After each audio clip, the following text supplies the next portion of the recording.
at ang ating pandikoko. Yan na siya guys, after 5 minutes. Nag-rise up na siya. Yan ang ating mixture ng flour. 3 cups of flour, all-purpose flour. 1/3 cup of sugar. 1/2 teaspoon of salt. 1/4 cup of oil. Yan. Lagay na natin dito ang ating mixture. Ating dough. Yan.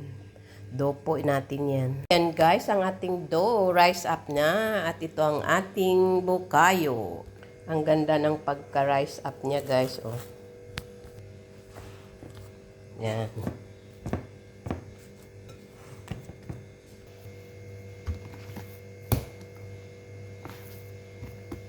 50 grams siya guys.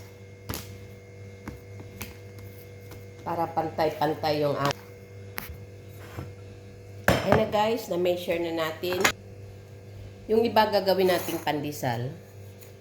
I-dip natin dito sa ating breadcrumbs. Yan, pandesal.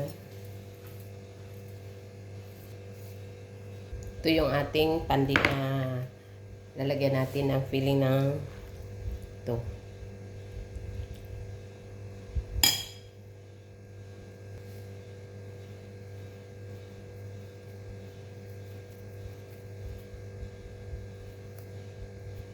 Seal lang natin sa likod.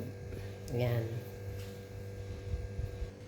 Yan na guys. Tapos na siya. Maglalagay tayo ng egg wash. Yan. Egg wash. Tasa natin guys. Dito. Yan.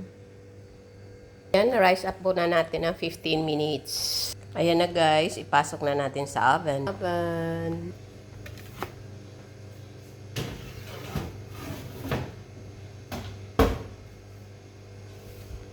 I-bake natin for 15 minutes, guys. Yan, luto na.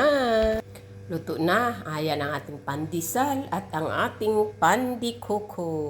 Tikman natin, guys, ang ating pandikoko. Wow, ang lambot. Super lambot. Wow, yummy.